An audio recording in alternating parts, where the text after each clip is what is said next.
Hey guys, welcome to the Evil Geniuses Bleed Blue podcast. This is the podcast where I talk about everything Evil Geniuses. Man, we had a I'm not gonna lie, guys, this week has been pretty brutal for me. Within the context of Evil Geniuses and within the context of even just sports in general for me at the moment. I pretty much, my teams have pretty much lost in everything this week. With high, it wasn't even like they lost everything this week.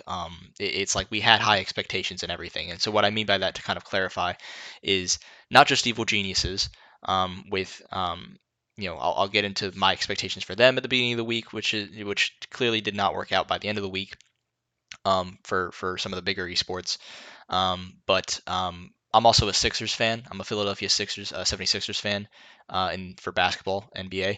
And yeah, we had expectations of doing well, and we lost every game we played this week, including a really, really bad loss yesterday to the Spurs. So everything has just been downhill this week for me in terms of teams that I support winning games. So yeah, it's been difficult. I'm not gonna lie, but there are some bright spots along the way that we're gonna get to. But it's gonna be not the most uplifting podcast, at least to start, with some of these topics. But there are some bright spots that we will get to. But I think you know. There's news pretty much in every esport. Some esports not as much news. I think League of Legends and Rocket League and Valorant are going to be pretty quick. Dota 2 is pretty disappointing. CS:GO has a decent amount of news, I would say, but overall, it's been a pretty quiet week, I think, for the most part, or really just disappointing week, to be frank. But let's get started. Let's not waste any more time. Let's start with League of Legends. I know what you're thinking. What even happened in League of Legends? They're not in Worlds anymore, so what could it be? And well, it is coaching staff. Um, well, what happened with the coaching staff? Well, some of our coaches are now gone. Yep, they're gone. I would say two of the most influential coaches, or at least in my mind, from an outside perspective. Again, I'm not super in tune with the League of Legends scene. Obviously, I mean, we still kept Artemis, but I think the two big losses, the biggest loss by far is Peter Dunn. Peter Dunn has left Evil Geniuses. He's going to be pursuing something else in joining some other team. Guys, I'm assuming this is happening. Um, I would have to assume because of budget cuts. If Evil Geniuses genuinely doesn't think Peter Dunn is good for their organization anymore, I think that's pretty stupid. I think Peter Dunn is a big reason as to why Evil Geniuses has gotten to the point where they're at, because Peter Dunn is a really good job of scouting talent and finding the next talent. And so I'm a little worried for Evil Geniuses in terms of, do we have the competency to discover new talent still? Is that something that we can do and continue? Because I think that's, especially with these budget cuts, going to be even more important now, as I would assume teams are going to take a more domestic approach to building teams around North American players. So I just worry that now with Peter Dunn leaving, how badly is that going to hurt us in talent scouting? Overall, guys, it's not looking great for League of Legends. Next year is looking a little scary in terms of, or really maybe not even next year. It's more so the next years, like just the multiple years to come. I'm a little worried about how the LCS is going to do in general, but also Evil Geniuses, especially with getting rid of somebody like Peter Dunn, who was by far and away the most influential coach. And I was hopeful that he would be staying for a while, because I think last year he got moved up to be like basically the head. He wasn't even the main coach for the team. He was like it was almost like a coaching GM type of position. It was like a really big position to be in, and it was like he had a lot of control over the League of Legends roster and what League of Legends looked like. And so I just thought that meant he'd be staying for longer, but he's gone now. I assume it's due to budget cuts, but I could be wrong. I hope Peter Dunn, wherever he goes, I hope he ends up successful. I know he probably will be. He's just that talented as a coach, as a talent scout, and as a just developing talent and making players better. So I hope he does well wherever he goes. I wish him the best of luck. It's sad to see him go, because I think he was a major he was a major piece into what made EG so good this past year. And even last year, they showed glimpses of hope. So I think it's unfortunate to see him go. And the other coach who left was Rigby, the head coach. He announced it during Worlds when they got knocked out of Worlds. He announced that he is no longer going to be the coach of Evil Geniuses because of some issues. Basically, he has to go back to his home country to, I believe, go for the military, go for military service. So it's unfortunate, but he's not going to be, I don't think, at least rejoining EG when he's done with that military service. Although he did mention that he was, I believe, looking forward to getting back to League of Legends afterward. So I hope he ends up being successful. I hope nothing happens, while he's in the military, and I hope things go well for him because he made a pretty big role in terms of our drafting, and I think our drafting was very good. I think that showed in Worlds with some of the creative drafts that we were coming up with, and the way that I think Evil Geniuses was really good at adapting, knowing what needed to change in their playstyle depending on the meta to become relevant, to stay relevant. And I think that losing Peter Dunn and Rigby is a massive blow to that. So overall, oh, sorry about that. That's why I took off my headset. I didn't want you guys to hear that. But I just think that's going to be a pretty massive blow overall. So sucks. It really sucks. It makes me worried about League of Legends for next year. I don't really know what's going to happen in terms of the roster changes. I'm assuming there's going to be a few just because of the budget caps. I don't know if Inspired's going to want to go back to Europe. Obviously, EG would love to have him, but I don't know, you know, if Inspired is just not going to want to be in NA if he sees that, hey, there's budget cuts coming in, NA is just going to get worse. It's not looking like they're going to get better. Inspired's a good enough jungler where he definitely could go back to Europe and be successful. So I don't know. We'll see. But overall, pretty sad news for League of Legends for this week. But moving on from League of Legends, guys, we have Dota 2, and if you thought um, if you thought one MOBA was going to be, brutal and the other one would be hopeful, you were wrong because Dota did not go very well at the international, guys.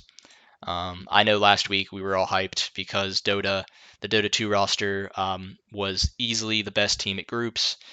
I mentioned that the expectations for Evil Geniuses were like they could be not too good, and they could be like a D tier team, or they could be an A tier team, and it just kind of depends on how they play.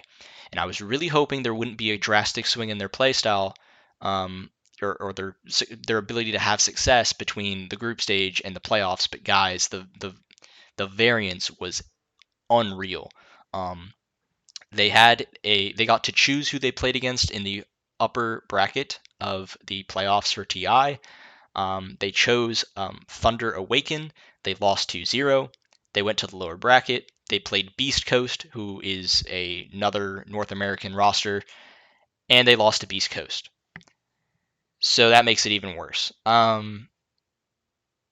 You could argue that it's expected in the sense that their variance was just known to be very high, and so you know that they could go from being really good to really bad. I was just hoping that their consistency that they showed in the group stage would carry over into the playoffs, but it just didn't happen. And so they have an early exit out of TI once again. They had this last year as well, but they didn't look this good in the group stage last year, so I was hopeful that this year maybe things were different. Looks like it's just more of the same. So overall, pretty disappointing stuff when it comes to TI.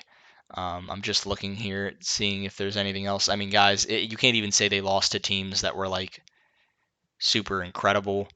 Thunder Awaken ended up playing against Team Secret in the next round and losing 2-0. Then they played Team Liquid and lost 2-1, and they're already out of TI. The other team they beat or that they lost to was Beast Coast. Beast Coast beat Evil Geniuses. They moved on to play PSG LGD, who is one of the better teams at the event. They lost to PSG LGD, and then PSG LGD went to the next round and lost to Team Aster. So there is no. Now, granted, what I will say is what I was hearing from a lot of the research I was doing when I was listening to different casters and analysts and just people who know Dota 2, They were saying that TI is actually really stacked. Like none of these teams are bad teams, and I think it shows, right, in some of the variance that you're seeing with some of these results when certain teams beating other teams. But overall, it's just really disappointing with having such a great group stage to just go into the main event and just collapse, just get knocked out instantly. I mean, I'm trying to look. Did any of the other upper bracket teams get like dumpstered the way that EG did? Team Liquid, no, they made it. They made it. They're still in it. Aster's still in it. OG, they at least beat one team before they got knocked out. PSG beat two teams before they got knocked out. So yeah, EG just the worst team in the upper bracket at the main event. Brutal. Sucks. Not a fun time. But yeah. So there's another L that I took, I guess. I've been taking a lot of L's this week. So just racking them up here. But let's move on from Dota 2. Let's talk about something positive, right? And what is positive this week is the Rocket League squad. For those who just need a recap from what last news was out about Rocket League, the the Rocket League team did not do very well. If you guys can recall, at the Fall Open, they did not do very well at the Fall Open. They let me look at the results here. Pretty sure they went 1-3. Yeah, they went 1-3. They lost to Sonics in a close series. They got dumpstered by Quadrant. They beat Guild, and then they barely lost to Team Liquid, and they only went 1-3 at the Swiss stage. They didn't even get into the playoffs. So moving on into the Fall Cup, they immediately, they made it into the Swiss stage of the Fall Open, they immediately went to the closed qualifier for the Fall Cup. And in the closed qualifier, guys, the good news is they went 3-0. They beat Team Go 3-2. They beat Team Sonics 3-1. So they got some revenge on Sonics. And then I think they got revenge on Sonics, right? Didn't they lose to Sonics? Is that what I just said? Am I tripping? Now I'm like wanting to make sure that I'm not being stupid. Yep, they got revenge on Sonics, which is nice. In a relatively, clean-ish series, So that's nice to see. And then they 3-1 to Vitality, and now they have now qualified for the Fall Cup main event. So they are going to be in the main event along with a lot of other teams. But yeah, so they're going to be in the Fall Cup. This looks like, yeah, okay. Yeah, so they're going to be in the Fall Cup. The Fall Cup starts on the 28th, guys. So that starts this Friday is when the Fall Cup starts in the the Swiss system. So looking forward to that. Congratulations on making it through the close qualifier.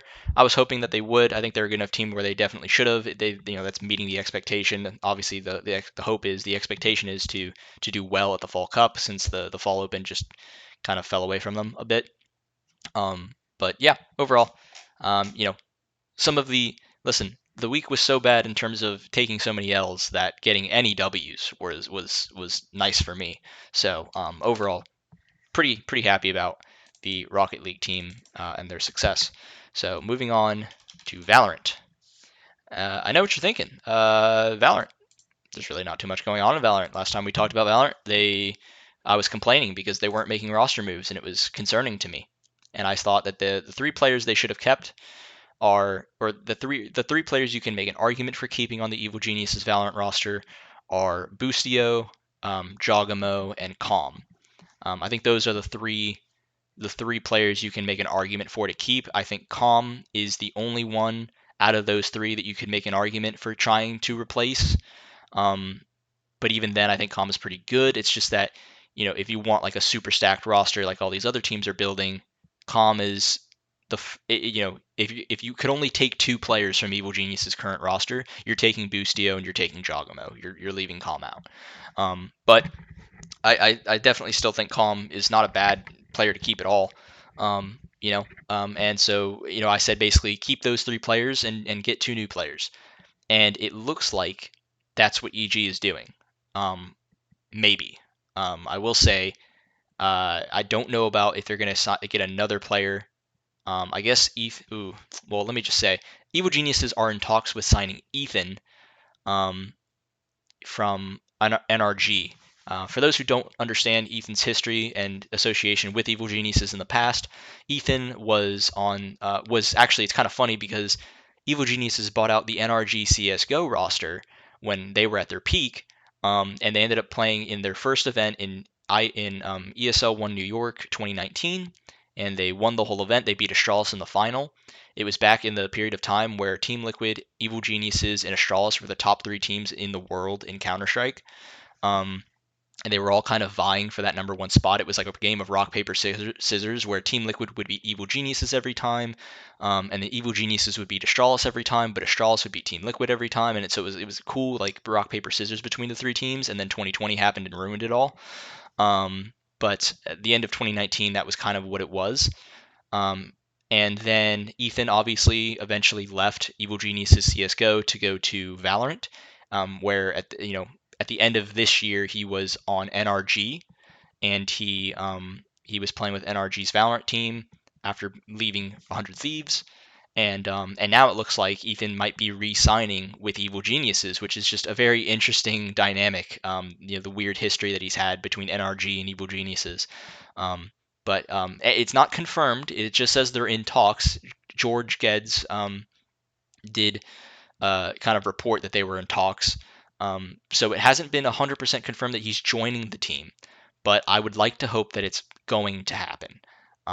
So I hope it happens. I think it's a really good pickup. I think Ethan is definitely what you need on this team, because not only they were trying to originally sign Superman from FaZe Clan, but I actually think Ethan would be a better pickup than Superman, even if you think Superman is a maybe slightly better player, which I don't even know that that's necessarily true. But I think Ethan's a better pickup because I'm sorry, I have this fly that's like buzzing around my room. It's really bothering me. Um, but I think he's a better pickup because he brings a veteran presence to the team, because not only, guys, did he play in big finals in Counter-Strike and big events in Counter-Strike, but he also played with 100 Thieves at some big tournaments in Valorant, an international tournament in Valorant. So I think Ethan definitely brings a lot of veteran experience to the team, and I think that's something you definitely need when most of your players are young. You have Jogamo, who's really young. You have Boostio, who's super young, and Calm, who's super young. None of these players have been in some of these massive events before. I think Ethan would bring a lot to the team. And what I also know about Ethan from just his previous experiences with Evil Geniuses is that he's a really good mid-round caller. He's a really good secondary caller. He's the kind of guy who can give you ideas if you're trying to find something if you're trying to think of different ideas, and maybe you're an in-game leader and you're struggling a little bit. He's a player who will give you an idea or two to keep things going. He's the kind of guy, when he's playing his positions on the map, he's really good at communicating with his teammates, and kind of allowing people to coordinate better, right? And so, and on top of that, Ethan is just mechanically a very talented player. He's a very talented player individually as well. So I just think Ethan would be such a nice pickup to have. I think this is exactly the kind of thing they need to do. Now, Ethan would be replacing, I assume, let's see here. It would be the Smokes role. So that would, right? It would be the Smokes role. So I believe that would be. Why is my brain failing me now? Who used to play that? Was it Reformed? No, it wasn't Reformed. Who was it? It was either Reformed, or it was Apoth. I think it was Apoth. Apoth was our smoke player, right? Yeah. Apoth was a smoke player. Sorry, it's been a while since I've watched EG Valorant, so it's just not coming to my brain instantly.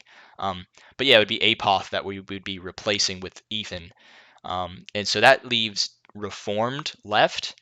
I still think that position needs to be looked at, personally, just because of how stacked all these other teams are. But I think if you pick up Ethan, you pick up one more good player. Reformed, by the way, is a initiator. Well, is he an initiator? No, he's a sentinel, right?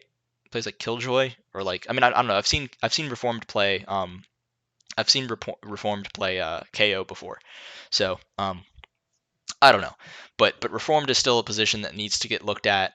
It's just really, I think what people need to understand, though, to some degree, is it is very difficult to replace players in specific roles in Valorant, more so than Counter-Strike, because with Valorant you have agents, And you have people who like to play certain maps, but you have people who like to play certain agents, and they like to have certain playstyles with those agents. And so it can be really difficult to get what you're looking for.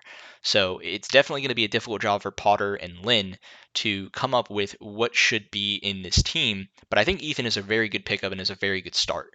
So I think that would be a great place to go to. And then obviously you're only looking at one more position. I can't think of anything off the top of my head, but I'd have to do more research to figure that out. But I definitely think this is a good start. This is exactly what I was looking for in terms of signing some players. Because I just don't think you can sit with the same roster and expect better results. Considering how much every other team is leveling up, moving into the next year. So, but yeah, overall, I'm super excited about that. I think that's a really cool pickup, and it's also just a cool pickup historically. Just seeing Ethan come back would be really cool. And so, yeah, super happy about Ethan potentially rejoining the family, I guess, because that's just what we are now, apparently. Um, so, moving on from Valorant, what do we have next? Well, sorry, got his ass. He tried to land on my paper. See you later, Fly. And I'm not talking. Well, see you later, Fly. Also, it's also what we said this week to Dota 2. Bye, Fly. I'm sorry, that was fucked up. Anyways, CS:GO.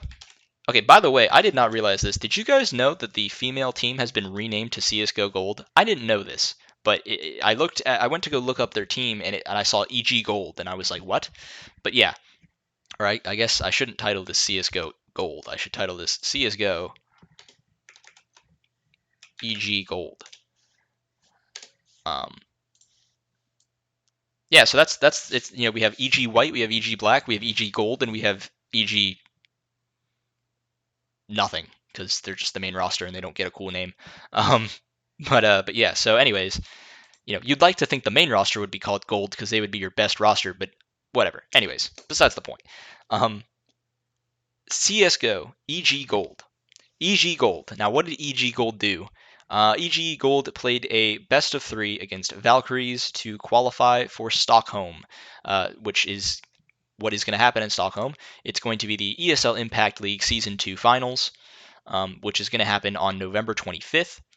So it's not for a little while, but I didn't really know what the qualification, kind of how hard it was going to be to qualify, but it was they only played one best of 3, and they ended up winning it pretty convincingly. They beat the Valkyries 16-8 and 16-9 on Ancient and Dust 2 respectively, and it was pretty clean, no issues really. Again, I'm gonna reiterate this. I know this is gonna sour the mood a little bit, but I don't understand how Piggy Kiki is still playing on this team.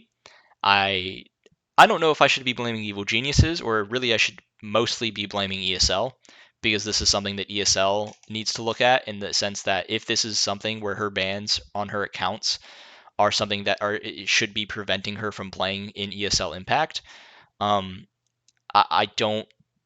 I would love to know why they're letting it slide. I think they're getting away with it because I don't think ESL Impact just has that much viewership or recognition in general, and so this just isn't going to get talked about. Nobody's going to care, and it's just going to get swept under the rug.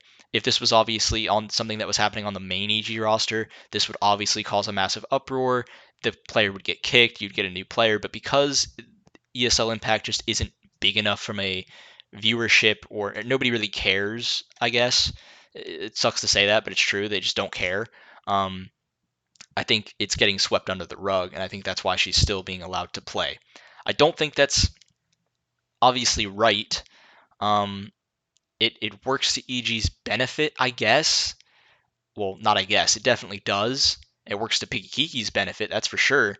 And look, I don't have anything against her in the sense of look, I'm sure she's a great person. Like, I don't have anything against her in that. Like I said, I liked watching her play. Like, I thought she was a really good player. She didn't play particularly well this series, but I really like Piggy Kiki as a player. She's a good player to watch. It's just I don't know how it. What really frustrated me was just like, okay, ESL's not doing anything about this. Piggy Kiki is her response to the accusations are just like,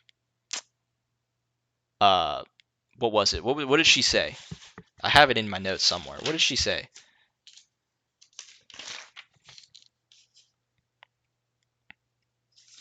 Somewhere in here. I don't know actually. She said, I don't know actually. That was her response, was I don't know actually. When confronted with the accusations, she just said, I don't know actually. And then Evil Geniuses just didn't comment on it. And it's like, okay, guys, so you're a family who's like covering up for each, like you can spin that family like that family, that's the problem with saying that you're a family, is that it's like it's a cool thing to say when things are going well and when people are being treated right and when you're having a lot of success, right? Because you're like, oh, it's a family, we all stick together and we're succeeding and that's great. But when things aren't going well, when you have weird situations like the Danny situation with the Kaori substitute, when you have weird situations with a player who's now being accused of having 3 accounts banned, and you have to like spin it in some way, you can clearly see how from a marketing standpoint somebody can take the whole family perspective and be like, okay, so you're a family that cheats, or you're a family that covers up for your sibling when they do something they shouldn't. Like, you can see where people can like kind of exaggerate that, or not exaggerate, but can take that metaphor and really twist it into, something that you never intended for it to be, but it applies because you've been pushing the narrative so far.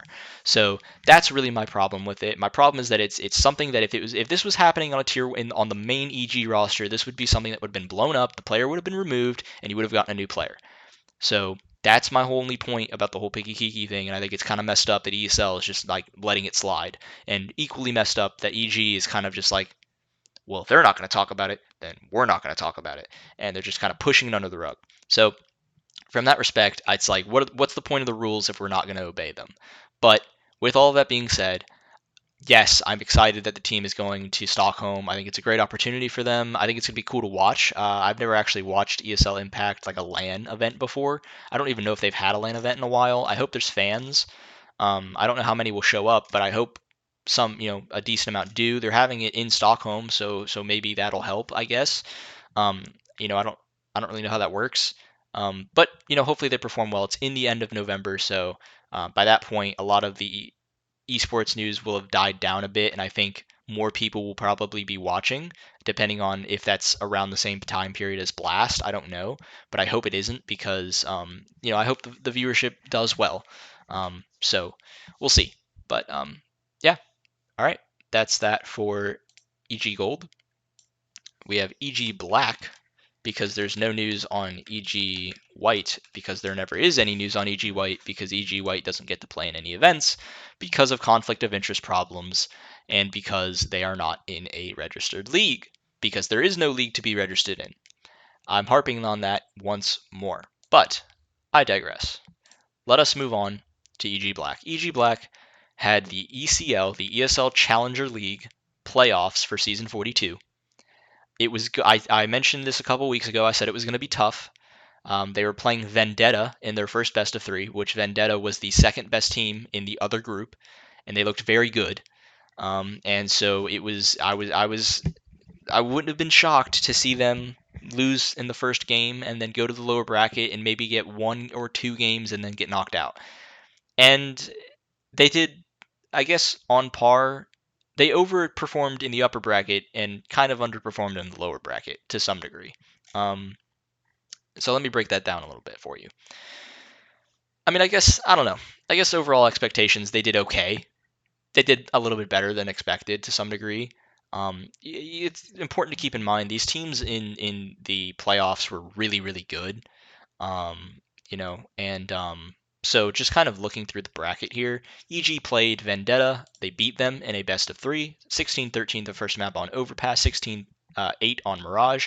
I think this is a pretty clear sign, though, that this was not something to expect moving forward, because EG Black, their best performer was Rush by far. Rush is not the person you want to see at the top of the scoreboard.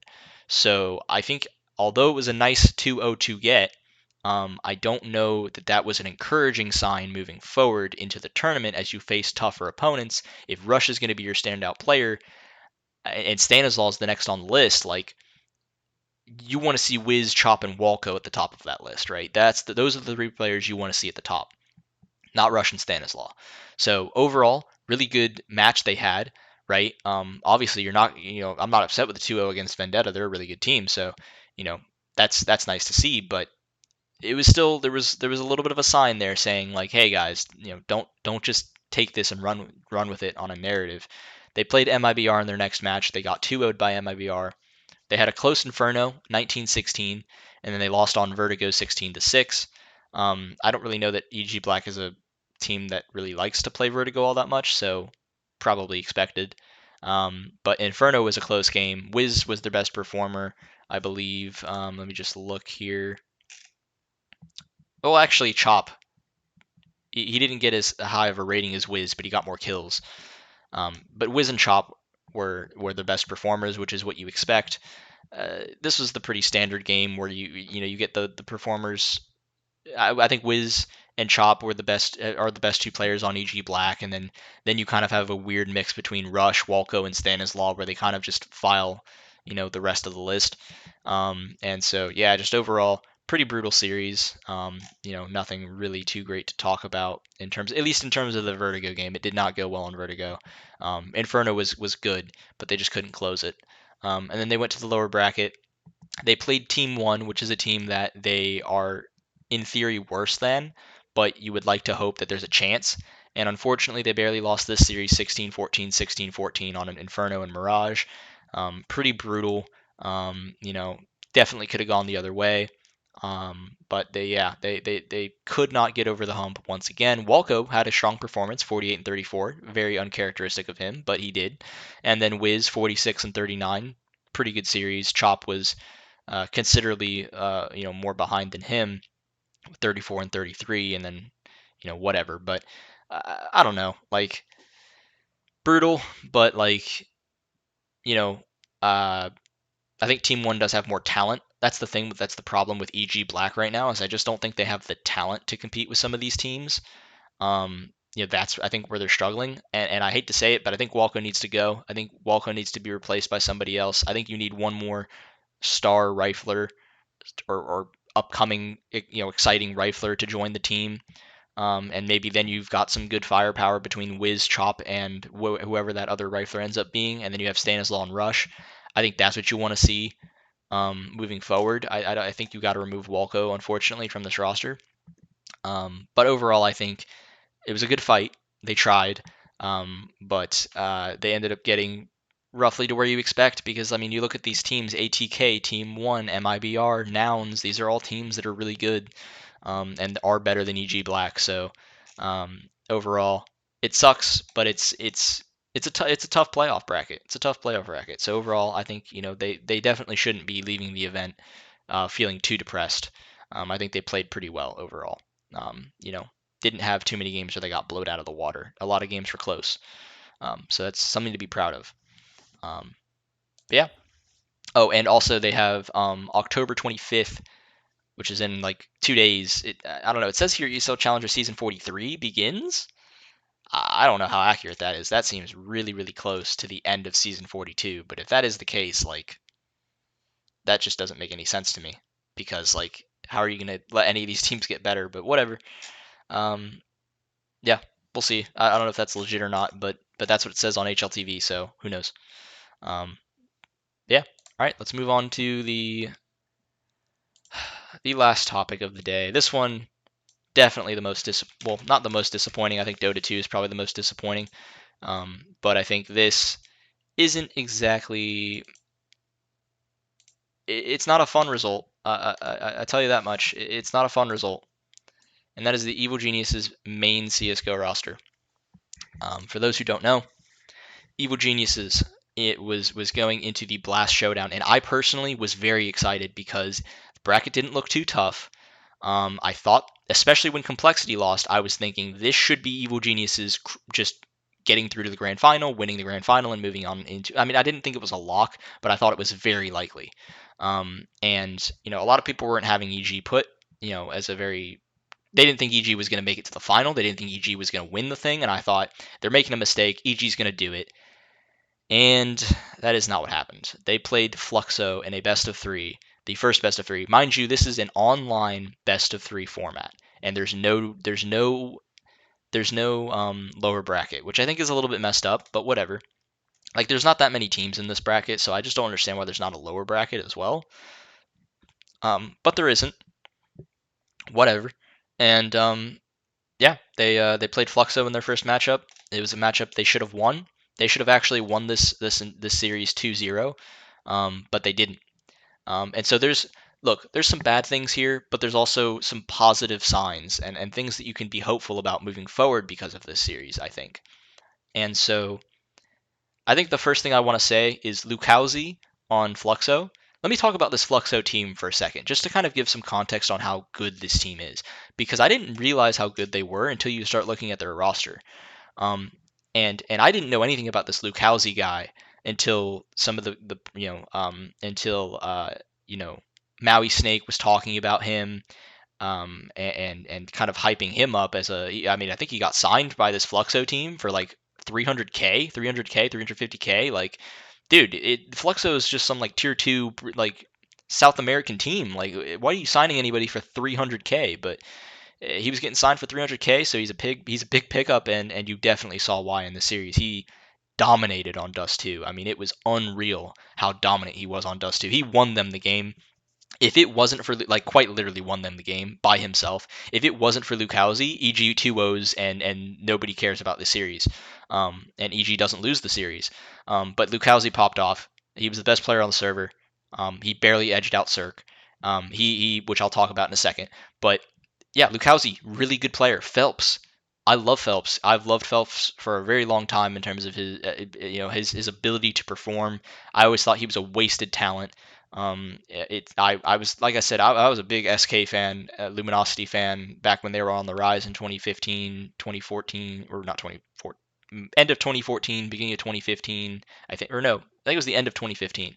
End of 2015 was when they were really on the rise, and like I always thought when they became SK and then they added Phelps, they won a lot of tournaments, but they never won the major again they never won a major with Phelps, and I always thought Phelps was one of the most talented Brazilian players to just not win a major or even make it deep in a major. Um, so yeah, unfortunate, but yeah, Phelps is a super good player, right? Lux, he was okay. He looked like a decent player, but then Woody, guys, Woody is a guy who played on MIBR. He was their in-game leader and their opper. He seemed to be a pretty good in-game leader. Opping is a little questionable, but overall, that's a pretty big signing, right? And then you have VSM, who is also a pretty big signing, right? Like this team is a solid team, a team that you probably expected to see at the Americas qualifier, but they didn't make it. I don't know if this team is new and they didn't have enough time to prep for their online qualifier, but they just didn't make it through. But yeah, this team's good. This team's a good team. They're kind of like a team that you just don't expect, and when they hit you hard. And yeah, not to mention, well, I'll bring that up later. But yeah, this Fluxo team definitely no joke. But still shouldn't lose to this team, right? Overall, like it doesn't matter how good Fluxo is. Evil Geniuses should not be losing to this team, and they did. They underperformed. Nealon really struggled in the series, at least individually. I don't expect that to continue. Cirque played really well. He had a really, really good series. Um, and so that was encouraging, was that he had a very consistently impactful and good series throughout the games that he played. Automatic looked pretty good. Breezy he also looked pretty decent, right? I mean, like you look at the kills and it's like Hex had a good first half on Dust 2, and then he kind of fell away. Um, you know, uh, in fact, I think most of his kills came from that first half on Dust 2, just from memory.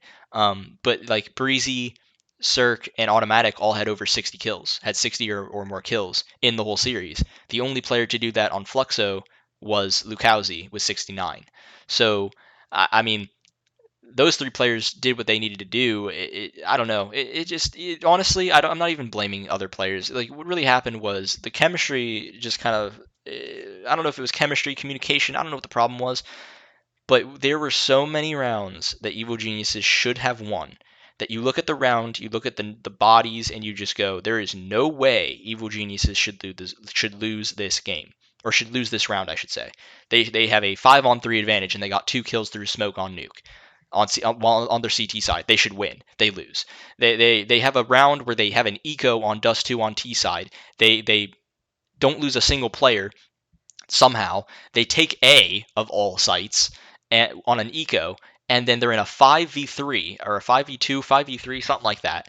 And what happens? They plant in a position where they're not watching the bomb, which is just dumb because like you're on an eco, like you might as well keep one guy behind to make sure they can't ninja. But whatever, and what happens? They all leave the bomb site. The clock gets ticked down. There was a kit on the site, and what the guy does is he just grabs the kit and sticks the defuse and gets a ninja defuse in a round that you should always win on Dust 2. And quite literally, Dust 2 was this close to being EG's win. In fact, they should have won it in regulation, even with all the problems they were having. But they got messed up by they had the perfect read on the last round of regulation, where they predicted that Fluxo was going to go B. They three-stacked B. They three-man stacked B, the B bomb site, and Lukowski with a Tech 9 just runs through middle and kills like 3 people, just with a Tech 9 armor. And gets the first. He gets a kill on automatic after automatic gets one. So he trades out automatic. He picks up automatic. He picks up an AK off of automatic. Kills 2 more people in the bomb site, and the round's over. And it's like, man, they really should have put away Dust 2. And they just didn't do it. And then Mirage happened, and it looked pretty good. And then you move on to Nuke, and I was thinking, this is a series where you get to the third map, you get to Nuke, and if you're EG, you have to be confident because, you know, this is one of your best maps. And Fluxo just, I mean, look, the first half was 6-9. EG had 6 CT rounds, and Fluxo had 9 T rounds. That's a bad CT side, and it could have been much better for EG. Like, again, rounds where you're killing 2 people through outside smokes, those are rounds you win, right? I don't know. Like, it just seemed like they just lost every round. Like, so many rounds that they should have statistically won, they lost. And that's what costed them the series. I'm not putting a whole lot of stock into this series in the sense that it's an online qualifier. I think shit happens. You're playing a team that, mind you, Fluxo, because they didn't qualify for the major, this qualifier was their major. Like, this was their major qualifier. Like, they're not going to be playing in the major. They're not playing in any other big events for the rest of the year. Like, they are prepping for this qualifier specifically. So I think it's not the worst thing in the world that they lost to Fluxo. I don't. Um, you know, I'm not gonna bash the team too hard for it. I think sometimes it just doesn't go your way, especially in a series that you definitely can look back and say, yeah, we should have won, but we just didn't close it. And if anything, I think it's a good thing because it means now you have stuff that you can look back, you have film that you can look back on and say, where did they abuse us? Where did they catch us off guard? What were we doing wrong? What can we do better? Right? I think what was really encouraging actually was Dust 2 because Dust 2 is typically a map that Evil Geniuses likes to play, but is really really bad at, and is very like their variance on it is quite high, but that you can tell they want to play the map. I think previously I had Dust 2 ranked as one of their worst maps, and coming into this series, Fluxo is a really strong Dust 2 team, and so I was just thinking, all right, well, Dust 2 is probably going to go the way of Fluxo. Then EG is probably going to win Mirage, and then if you go to Nuke, if you're EG and you go to Nuke, you're thinking this is our series. So I wasn't too worried about it, even if they lost the first map. And what ended up happening was, for God's sakes, they should have won Dust 2. Like, they started on T side, which was a smart move. They normally start CT side, but they started T side because I think their T side is just naturally better for them. I don't know what it is with this team and starting CT side, but it seems to be a struggle sometimes to start CT side for this team. That needs to change. But I like the idea. Hey, listen, if it's not working for us right now, let's start T side and see how it goes. Especially on Dust 2, which is a map where the T side isn't like if you're a CT side, you're not expected to get like a massive amount of rounds on your CT side, right? Your T side should still be pretty strong. And so I think EG did a good job doing that. And I think overall, by the way, Evil Geniuses, a team that never loses pistol rounds, lost like 5 or 6 pistol rounds. I think they lost 5 pistol rounds this series. Like, they just lost every pistol round, it felt like. It was unreal. They normally win pistol rounds. So, I mean, I think when you take all of those things into consideration, I think you can definitely clearly see that EG was the better team. They just could not close rounds they should win. Even that 16-8 scoreline on Nuke is just super. It's super. What's it called? It's not the truth. Like, it's fake. It's not like it wasn't really a 16-8 blowout game. It was a 16-8 where EG lost way too many rounds on the CT side they should have won. They move on to the T side, and obviously you want to see them pick up the pistol round and get some momentum going their way, and it just doesn't work out. They get like ecoed or something. I don't know, like some crazy stuff happened, and they basically never had the economy on their side. And then at that point, you're looking at a crazy deficit, and you just feel hopeless, right? I don't know, just brutal. Overall, I would have really liked to see EG at the Royal Arena. It would have been really, really cool. I haven't seen them play at a big blast event in a really long time, in like the final, like in a fall final or a spring final. I haven't seen them play that in so long. I was really looking forward to seeing that this year, and I thought they should have done it, and they didn't, and that sucks. It now means that the major really is like potentially, I think, the last big event of the year for them, which kind of sucks because I feel like they should have made it to the final for the fall final. But it's not going to happen this year, so pretty brutal. But I think it's a big learning curve, or I'm sorry, it's a big wake up call. It gives them things to look at and review. I think it's going to make their Dust 2 even better. I think they showed a lot of improvement on their Dust 2, so that's really good to see. I think their Dust 2 is going to be better. I think they now have things that they can look on Nuke and try to revise some things on Nuke and try to figure out what timings Fluxo was using to catch them off guard. So it's going to make their Nuke better. I think this is a team, guys, that has improved every single event they've played in except for this event. And so I think if you're going to bottle it on any event, I think this is the event where you're kind of like, all right, yeah, sure. It's right before the major. You're trying to prep for the major. It's an online qualifier, which already makes things weird. You're playing against teams that for them this is their major, right? This is their big event of the year.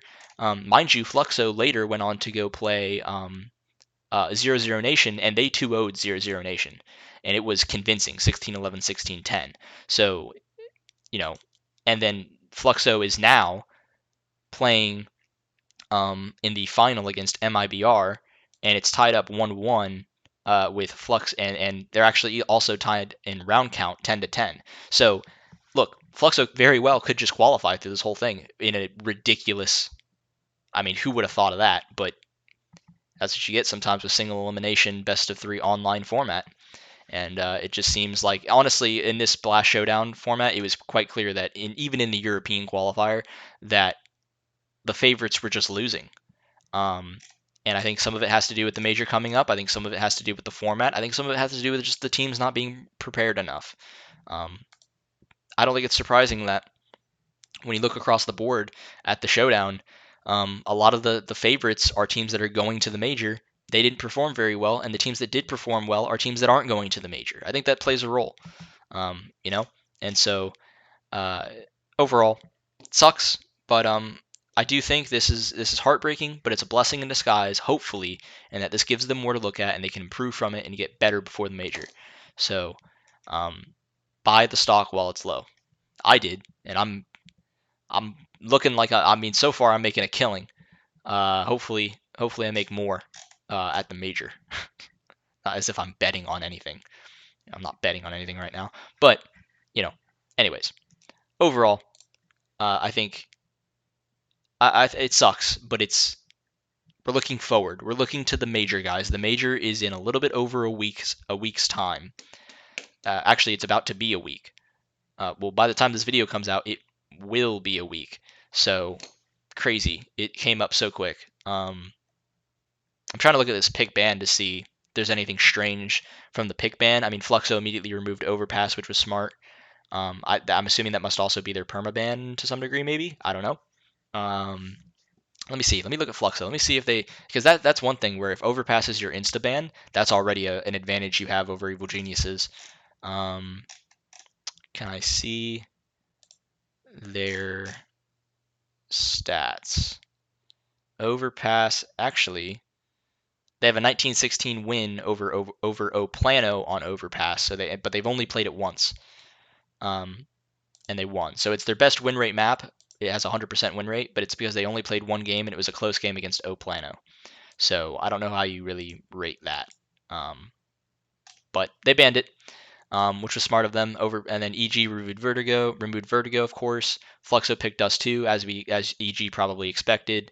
EG picked Mirage, which is pretty expected. I think Fluxo just got rid of their page. Fluxo is a pretty terrible Mirage team, so pretty reasonable pick. by EG. Or Mirage team. Did I say Dust 2 or something? I don't know what I said, but I meant Mirage, whatever I said. Fluxo removed Inferno, which makes sense. Fluxo is not the best Inferno team. And then EG removed Ancient, so EG got a choice between Ancient and Nuke. Fluxo, Ancient. Ooh, I don't know. Maybe they should have gone for Ancient. I think they just decided, Nuke is a decent map for Fluxo. You could probably make an argument they should have went with Ancient. Because they don't look very good on Ancient. Spoiler. So maybe they should have went with Ancient. But I can understand, you take the perspective of we're the better team. We've beaten teams like Furia on Nuke. I can understand, being like, no, we're going to be confident in our what we think we're really good at, right? So, and we're the better team individually, and we're playing a map that's one of our best maps. We should win. But just interesting to think about, maybe they should have gone for Ancient. Considering their performance against Team Liquid. Although I would argue they probably hard prepped against Liquid's Ancient, and so maybe they don't feel confident doing it in this scenario. I think that's also a fair thing to mention. But nice to just kind of prod around the map pool a little bit, see where they could have taken it. But yeah. Not a bad pick ban from Fluxo, really strong from Fluxo, and also a good pick ban I think from EG though. I think if you're EG and you tell them, hey, we're playing Fluxo, we get Dust 2, Mirage, and Nuke, I think you're happy with that. So I don't know, whatever, it happens. So yeah. With all that being said, guys, I think that's gonna cap off the episode. Thank you for listening, and hopefully more good news will come later, right? I took a lot of L's, right? We could take these L's, we could turn them into W's. You know what I'm saying? Just literally, just take the L's, turn them into W's. You know what I'm saying? It's easy. It's not that hard. So, look, all I'm saying, I have EG going 3-0 in my pick'ems. If you haven't watched that video, go watch that video. I did my pick'ems. They're posted for the challenger stage. Check it out. I put EG 3-0. Hopium as fuck. I'm just kidding. There is actual reasons for why I did it. So go watch that video, and you'll hear my explanation as to why I think EG is going to go 3-0 or why I have EG going 3-0 in the challenger stage. So just plugging content. You know what I'm saying? Gotta spread the word. But with that, with all that being said, thank you guys for listening, and go check out that video, challenger stage, and I'll catch you next week. Peace.